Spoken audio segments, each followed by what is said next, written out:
ओम नमः शिवाय। शिवजी सदा सहाय। ओम नमः शिवाय। गुरुजी सदा सहाय।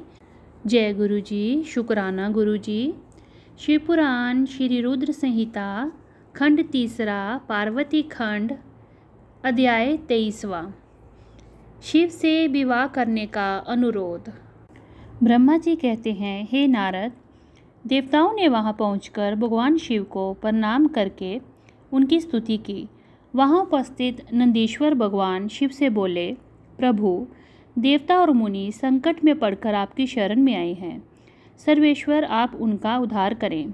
दयालु नंदी के इन वचनों को सुनकर भगवान शिव ने धीरे धीरे आंखें खोल दी। समाधि से विरत होकर परम ज्ञानी परमात्मा भगवान शंकर देवताओं से बोले, हे ब्रह्मा जी, हे श्री हरि विष्णु एवं अन्य देवताओं, आप सब यहाँ एक साथ क्यों आए हैं? आपके आने का क्या प्रयोजन है? आप सभी को एक साथ देखकर लगता है कि अवश्य ही कोई महत्वपूर्ण बात है, अतः आप मुझे उस बात से अवगत कराएं। भगवान शंकर के ये वचन सुनकर सभी देवताओं का भय पूर्णतः दूर हो गया और वे प्रसन्न होकर भगवान विष्णु को देखने लगे। तब श्री हरि विष्णु सभी देवताओं का प्रतिनिधित्व करते हुए भगवान शिव से बोले, भगवान शंकर, तारकासुर नामक दानव ने हम सभी देवताओं को बहुत दुखी कर रखा है। उसने हमें अपने अपने स्थानों से भी निकाल दिया है।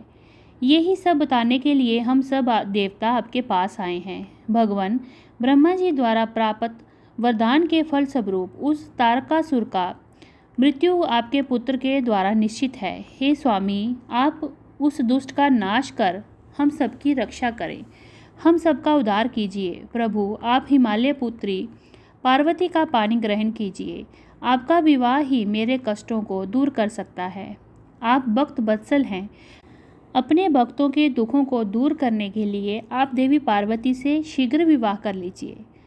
विष्णु जी के ये वचन सुनकर भगवान शिव बोले, देवताओं, यदि मैं आपके कहे अनुसार परम सुंदरी देवी पार्वती से विवाह कर लूं, तो इस धरती पर सभी मनुष्य, देवता और ऋषि मुनि कामी हो जाएंगे। तब वह परमार्थ पद पर नहीं चल पाएंगे। देवी दुर्गा अपने विवाह से कामदेव को पुनः जीवित कर देंगी। मैंने कामदेव को भस्म करके देवताओं के हित का ही कार्य किया था। सभी देव निष्काम भाव से उत्तम तपस्या कर रहे थे ताकि विशिष्ट प्रयोजन को पूर्ण कर सकें। कामदेव के ना होने से सभी देवता निर्विकार होकर शांत भाव से समाधि में ध्यान मग्न होकर बैठे रहेंगे। काम से क्रोध होता है, क्रोध से मोह हो जाता है और मोह के फलस्वरूप तपस्या नष्ट हो जाती है। इसलिए मैं तो आप सबसे भी यही कहता हूँ कि आप भी काम और क्रोध को त्याग कर तपस्या करें। हे नारद, त्रिलोकीनाथ भगवान शिव के मुख से इस प्रकार की बातें सुनकर हम सभी हैरानी से उन्हें देखते रहे और वह हम सब देवताओं और मुनियों को निष्काम होने का उपदेश देकर चुप हो गए और पुनः पहले की भांति सुस्थिर होकर ध्यान में लीन हो गए। भगवान शिव ब्रह्म स्वरूप आत्मचिंतन में लग गए। श्री हरि विष्णु सहित अन्य देवताओं ने जब परमेश्वर शिव को ध्यान में मगन देखा, तब सब देवता नंदीश्वर से कहने लगे, नंदीश्वर जी, हम अब क्या करें? हमें भगवान शिव को प्रसन्न करने का कोई मार्ग सुझाइए। तब नंदीश्वर सभी देवताओं को संबोधित करते हुए बोले, आप भक्त वत्सल भगवान शिव की प्रार्थना करते रहो, वह सदैव ही अपने भक्तों के वश में रहते हैं। तब नंदीश्वर की बात सुनकर देवता पुनः भगवान शिव की स्तुति करने लगे। वे बोले, देवादिदेव महादेव, करुणा निदान भगवान शिव शंकर, हम हाथ जोड़कर आपकी शरण में आए हैं। आप हम सबको सभी कष्टों और दुखों से दूर कीजिए और हम सबका उद्धार कीजिए।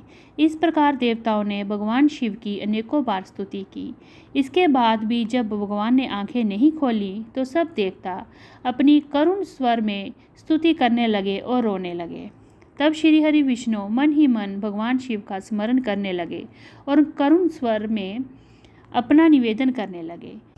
देवताओं, मेरे और श्री हरि विष्णु के बार बार निवेदन करने पर भगवान शिव की तंद्रा टूटी और उन्होंने प्रसन्नतापूर्वक अपनी आंखें खोल दी। तब भगवान शिव बोले, तुम सब एक साथ यहाँ किस लिए आए हो? मुझे इससे अवगत करवाओ।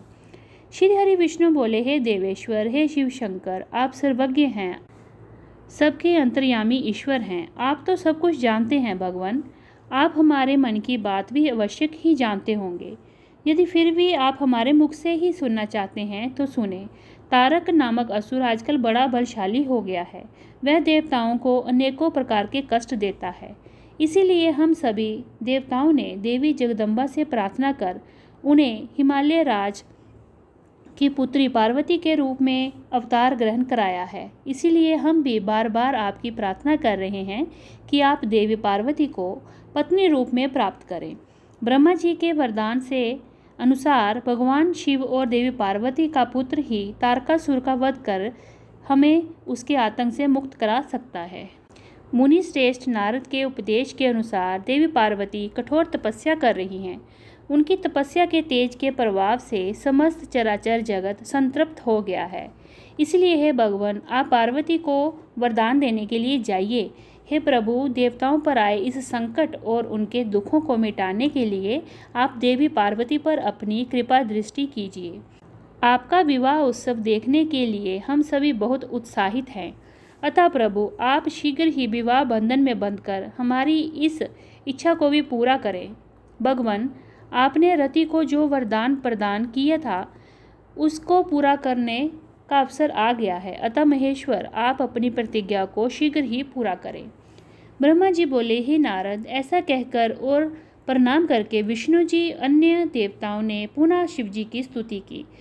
तत्पश्चात वे सब हाथ जोड़कर खड़े हो गए।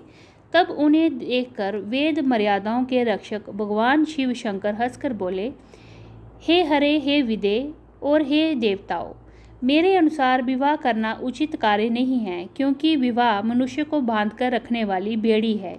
जगत में अनेक कुरीतियाँ हैं, स्त्री के साथ उनमें से एक है। मनुष्य सभी प्रकार के बंधनों से मुक्त हो सकता है, परंतु स्त्री के बंधन से वह कभी मुक्त नहीं हो सकता। एक बार को लोहे और लकड़ी की बनी जंजीरों से मुक्ति मिल सकती है, परंतु विवाह एक ऐसी कैद है जिससे छुटकारा पाना असंभव है। विवाह मन में विषयों के वशीभूत कर देता है, जिससे मोक्ष की प्राप्ति असंभव हो जाती है।